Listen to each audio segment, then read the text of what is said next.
Greetings, soul family. This is Amenti, the Oracle, Amenti, the Awakener, the soul of Amenti, coming to you with another divine download from my favorite place in nature. And I want to welcome you to a very, very, very special time. I'm doing this video on Friday the 13th, 2019, and it is at the beginning of a very, very powerful transitional stage that we are all going through on this planet at this time. It is a very, very special and sacred time at this moment, and I'm just thankful to be alive and thankful to be in a place where I can really receive and be a part of this beautiful change that is taking place on Mother Earth. Okay, so Friday the 13th, as many people know, Friday the 13th is usually seen as a day of bad luck. And if you do a lot of research, you'll find out where that information comes from. And this is really important as to why this time in particular is very, very special. 13 is connected to the energy of the divine feminine. It's connected to the energy of the matriarch. It's connected to the energy of the feminine aspect of the creator, the feminine aspect of God. And even the story as to why Friday the 13th is seen as such a bad luck day is connected to the witches being burnt at the stake. And it was seen that witches would do their works and rituals on those days. And in the time when they were trying to vilify the power of a woman and the sacredness of the power of a woman, the image of the feminine archetype became shrouded in mystery, in guilt, and it became about burning women at the stake and denouncing them as healers, because the original healers, doctors, midwives were women, because the feminine energy has the natural ability to tap into healing powers. The feminine energy dwells within the hidden. It's the unconscious, the subconscious aspect of us. If the material world is the physical, that which we can see is the masculine, then the feminine is everything that we cannot see. It's energy, it's the universe, and it's everything in between. And so this was at the time of enlightenment, which for me really was a time of going into the dark ages. But every experience, every shift in our collective consciousness allows us to have a new experience of what it means to be human. So at that time, we were coming out of the natural stages, of where we were spiritually, really connecting with the earth, connecting with nature. A lot of pagan-based religions were about at that time. And obviously, if we look into spirituality, you see a lot of ancient practices being practiced up until that time. But there was a shift, and that shift created another opportunity for experience for us on earth. And that experience was the coming out of balance with what is divine harmony in nature, and the hiding or suppression of the divine feminine energy, the mother. And this is very important because that was the time that we entered into the golden ages, and it has manifested this patriarchal world that we live in right now. Now, there are many stories that I can tell you about, times of when the divine feminine, the feminine archetype, the feminine aspect of the human was the only woman that was available. The first being on this planet was a woman, was a feminine. And there was a time when on this earth women were only co-creating of themselves, and it was called Parthenogenesis. And, we can see many stories in history about women, the Amazon women, women who were warriors, women who were priests, women who were building nations, and there are many different adaptations to the story. And if you do your research, you will find that some of the reasons that, for our now being able to give birth to males and being able to have cycles and all of these things was part of us giving over our power. Now, some stories talk about the children of Zion, the daughters of God, mating with other extraterrestrial beings and creating different genetic modifications in the human archetype. And that is where the story of Isis comes from, the genes of Isis, which is also linked to Lucy. And it talks about, a woman having this superior ability literally to connect with everything and to have the power of God. And it was from her that the word genius was created, and all of the genes of the divine mother are passed on to all of humanity through her, through these genes of Isis, through this feminine consciousness. And so when you look at Isis, the story of Isis or Set is told many times in all different cultures all over the world. If you look at the story of Sophia, it talks about Sophia being the feminine aspect of the creator, the feminine aspect of God, who so loved humans, who so loved her children that she gave up her divinity to come to earth. And in doing so, forgot who she was. You know, and there were so many different stories. There's Asherah, the mother of God, the wife of the wife of God, sorry, so to speak. There are lots of different archetypal stories about powerful females being the physical manifestation of the representation of God. If the God is the source, then the Holy Spirit is the divine breath that enlivens all of us. So we are all touched by the energy of the divine feminine. But we can see that in history, there was a need for an experience of what it was like to be in patriarchal rule. And a few stories that I have read, especially pertaining to ancient Egypt and Mesopotamia, talk about a rivalry between men who are the created. You know, the men were the created because they came after the original genesis of creation. Men sort of feeling inferior to women for the abilities that they had and what they were able to do. And so there came this power struggle of women wanting to dampen their power and, you know, seem small, so that they can make the men feel as if they were more powerful and to make them feel loved and nurtured, and vice versa. The men sought to create an environment for the women which allowed them to dominate them, and which really glorified or tried to reflect back to them how great that they were. The illusion in this was that there is really no separation. We are but one and the same organism. And, you know, that is what the lesson is here. Even though we started off from a place of parthenogenesis, being able to create of ourselves, even in this next genetic modification of us being able to now give birth and have sons, we are still giving birth to ourselves. We are still engaging with another aspect of ourselves. So why am I talking about this? Because this marked a time where the feminine energy became very much hidden. And it was about us learning through the lens of the patriarchal reality, the patriarchal guise. And so everything in the universe goes in cycles.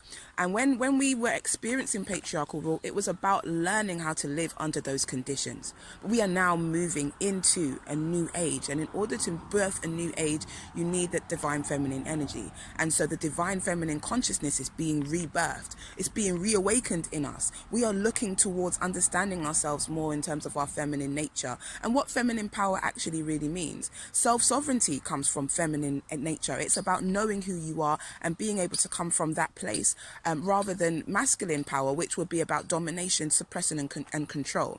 We are learning to find that balance again, and it's taken that rise in that divine feminine consciousness to help us to undo some of the damage that has been done. And I say damage, but everything is a learning experience. So we are learning now to become connected with our feminine centers. We're learning to tap into our creative power. We're learning to become more intuitive. These are all feminine qualities. And so this Friday the 13th, full moon in Pisces, also brings about the age of Aquarius coming to an end. The full moon in Pisces helps you to know that the Pisces is coming to an end. The age of Pisces is coming to an end, and we are moving fully into the age of Aquarius. Another very significant date is really helping to confirm that at this moment, and that was the 11th of September 2019 in the Western clock, but 11th of September 2012 in all of the ancient calendars. The ancient calendars being the ancient Egyptian calendar, the ancient Mayan calendar, the ancient Hebrew calendar. Now, as I said, that's correct. We are now in 2012. Now, there was a lot of prophecies about what would take place in 2012, and it seemed as if most of those prophecies did not come to pass. But that is because the calendar that those prophecies were being, that we were being shown, is not the right calendar. We've been working on the Gregorian calendar, which is not in alignment with the natural rhythms of the earth. The ancient peoples worked with the ancient calendars that were based on the natural rhythms of the earth. Those rhythms being the solar calendar, understanding the living by the universe and the movement of the sun. And when you have your solar calendar, you have 13 months and 13 new moons. Now, the Gregorian calendar doesn't have that. It has omitted the 13th, which is the divine feminine, and it has replaced it, released it into the hidden, and kind of like suppressed the divine feminine and moved her into a place that, and hidden her from view. And that's the reality that we have been living in.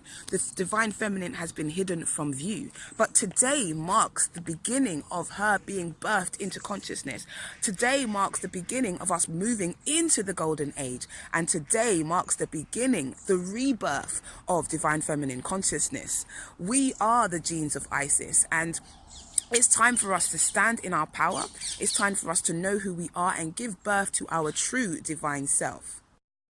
We are in the space of no time. We are literally in the clock reset. The Mayan prophecies talked about this time and saying that 2012 would herald the end of the old calendar and the beginning of the new golden age. And I'm telling you, it is happening. It has come and it has arrived. And what's been going on for me as well is that I've been traveling. I'm a soul voyager, and I've been traveling. My soul has been traveling through all of the past experiences that I've had and all of the past incarnations that I've had. And I have been experiencing myself as a divine mother.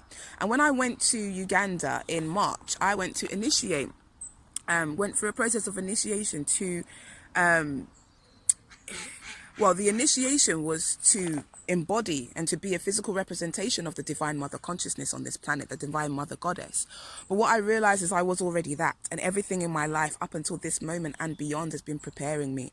And my soul has constantly been showing me who I am. My soul has constantly been showing me what it is that I need to learn as an aspect of the divine feminine consciousness.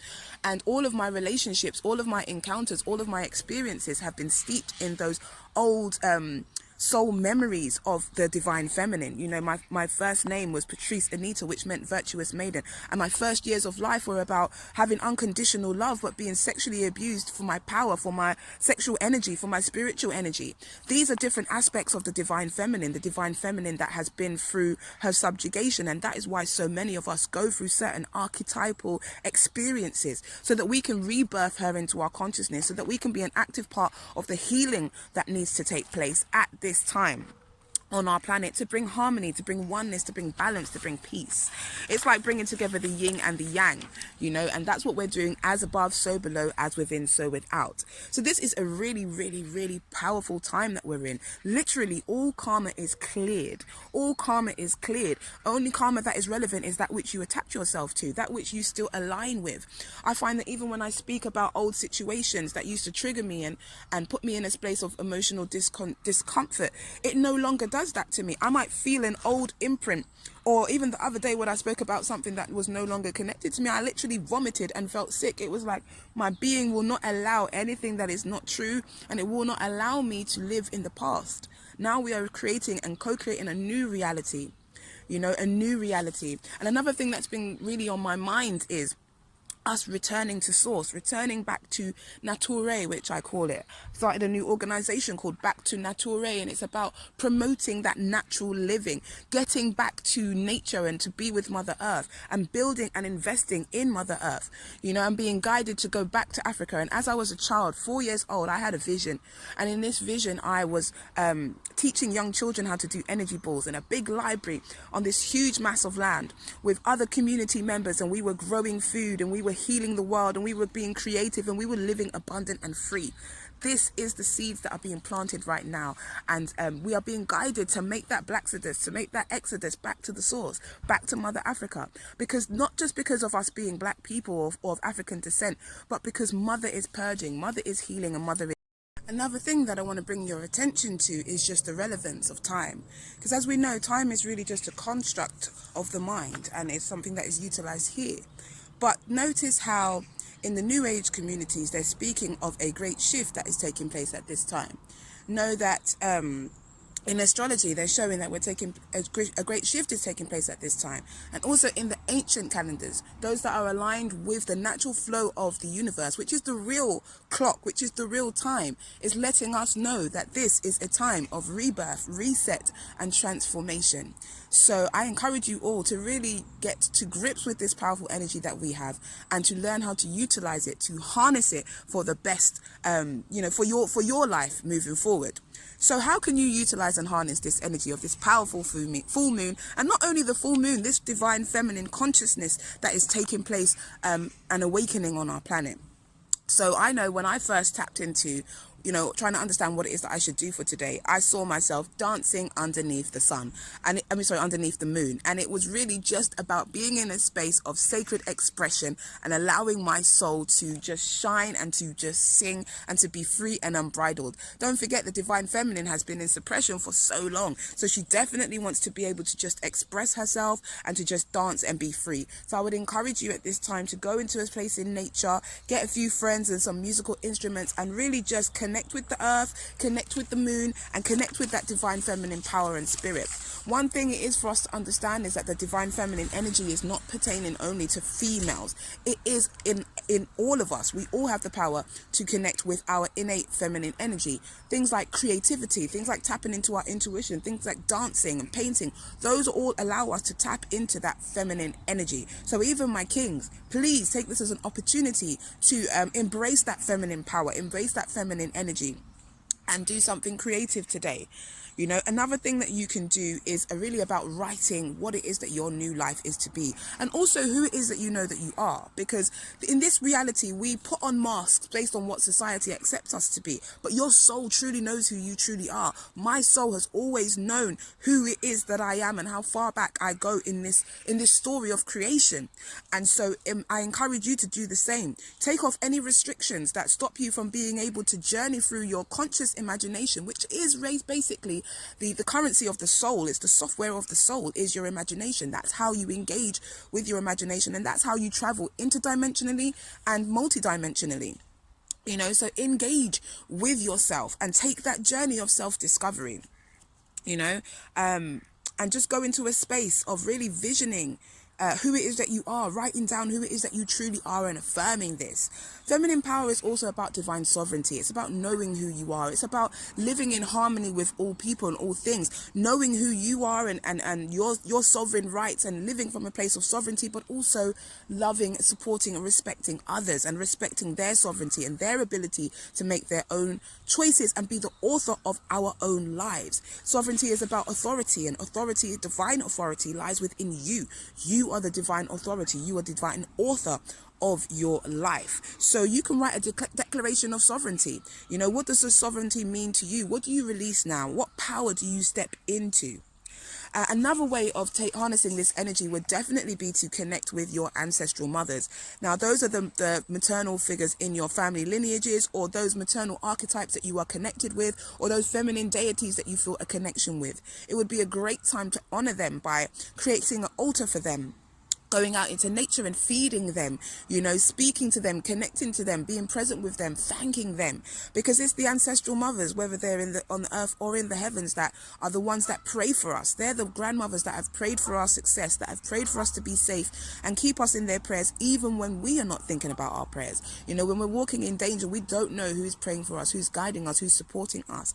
And so we give thanks to the ancestral mothers, because they are the ones that give birth. The mothers give birth to humanity. We give birth to new ideas and inspiration, and we give thanks to the original mother, the original Lucy, the original Osset, the original Isis, the original genes of Isis from which we all came. We give thanks to the ancestral mothers. Find yourself by some waters, because waters, we all came from the primordial waters of Nun, so it's all about rebirth and transformation. And being near water is about energy and flow. So be around water, dance in water, cleanse yourself with water, purify. It's a great time to do your cleansing rituals. It's a great time to cook a feast for your family, because this full moon is also called the harvest moon, and the harvest comes after the summer, and it's all about reaping and utilizing everything that you have before you go into the winter months. The winter months are about planning and preparation for your full birth into the light coming summer. And next year, 2020 is going to be amazing. 2020 represents clear vision. 2020 represents us really all coming back into alignment, as above, so below, and the beginning of us building this golden age. Each and every one of us is responsible for how our future is going to be and how our world is going to be collectively. I cannot be successful without wishing you the same success, because we are all one. And so this is the beginning of understanding that. What comes to mind is the mother and have children from many sources, but all of them are united through her.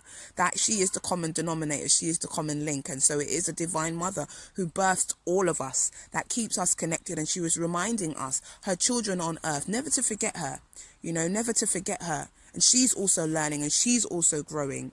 So I just wanted to share this jubilant energy with you because it's my birthday as well. I feel like I'm being reborn today, reborn into the true me that I know myself to be. And I'm stepping out on this path and on this purpose, not for others, but for myself. I'm stepping into my true power and living from my soul, and it feels great. So I look forward to connecting with you. I look forward to sharing with you. As I said, I've got loads of amazing new things coming up. If you want to work with me on a one-to-one to learn how you can unlock your soul power and step into your divine destiny, then please do email me at amentitheawakenerofficial@gmail.com. I'm also working on my new Soul University that's going to be launching and opening its doors on the 1st of November. And I'll have a few different free courses that will be coming up just to get you primed. My purpose is just to help you to get aligned for success, to help clear all of the limited programming that you have, that you've accumulated on this journey through earth, and to understand who it is that you are so that you can step into your power, step into your purpose, and start the journey of walking confidently on your path. It's just so amazing to be alive, and I'm just thankful to each and every one of you. I send you love of the highest vibration. Sometimes you have to take yourself away from it all in order to rebirth. When a mother is about to give birth, she disconnects from everything around her and she goes into a space where she can just be and be present. And I'm now coming out of my birthing space, and it feels good. I'm sending you much love of the highest vibration. And if you would also like to join me in my soul mastermind at my group coaching program, please again contact me on amentitheawakenerofficial@gmail.com. I've also now an official celebrant, able to do ceremonies in births, weddings, and all that good stuff. So again, email me at amentitheawakenerofficial@gmail.com. But I just wanted to say hey and give you some divine downloads. If there's anything that you would like me to speak about more, please do leave a message in the comments or just email me again. And please do like and subscribe to my channel. I'm really building it just so it can be a place where I can share and upload these downloads, these divine downloads. So I want to wish you a blessed happy birthday, happy 2012. It's time to get it. Let's go, let's go, let's go. This is the soul of Amenti wishing you a blessed and abundant